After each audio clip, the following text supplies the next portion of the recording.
As a first grader, Jared Frey would come home from school in the afternoon and hop on a tractor.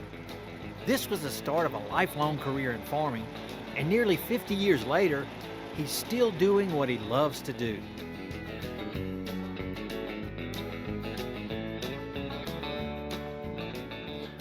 It was just my way of life. I didn't know there was another way of life, actually, and just the love of it, the smell of the fresh till soil, the smell in harvest season. You can't buy that, This is my dad cutting rice, 91 years old. It's amazing where we've come in 44 years of my career.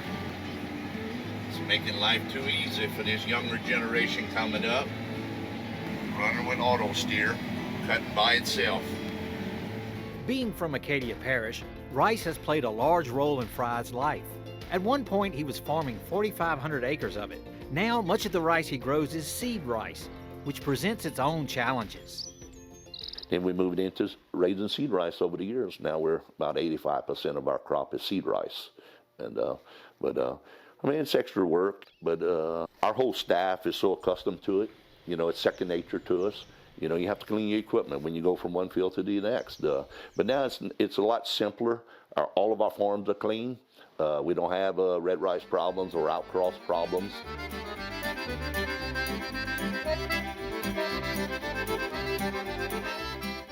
Rice and crawfish go hand in hand in many farming operations. Frey has been involved with crawfish nearly as long as rice. Because of the sandy ground farm by Frey, he started using push boats to reduce the rutting made by the traditional paddle wheel driven boats. And then, when you figure going back into it to put your land in shape, you're going to spend $100 an acre just putting the land back in shape. Well, we don't have that added cost, so it's just what works in each one's program. We like the push boat. Our water stays clean. We have a cleaner product, so it's just something that we went to and we're very pleased with it, Working with crawfish gave Frey's wife, Dana, an idea. She decided a peeling plant would be another way to generate revenue for the farm. And under her leadership, it has been a great success. She took over, and within a year, she wanted to build a plant. She said, we need to take this thing to another level, and she done a fine job with it. We take it from the field to the table.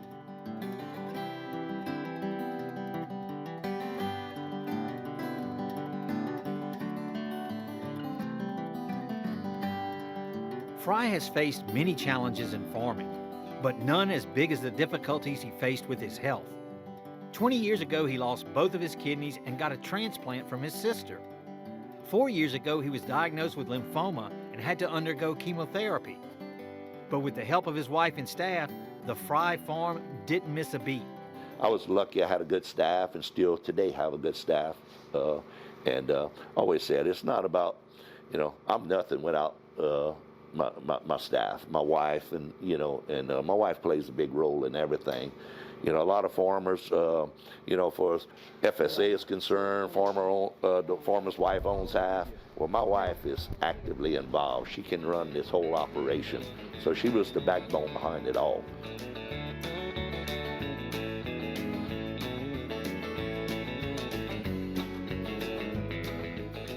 While Frey was dealing with health issues, his neighbors and fellow farmers came to his aid. That made an impression on him, and it reinforced his commitment to helping others. This past harvest season, he helped several area farmers who suffered misfortune at the worst of times. It was real rewarding to our hearts to be able to help 6 different farmers this year, and that's what the community does, as a rural farmers help farmers, it's not a competition thing, everybody's out there just trying to make that living,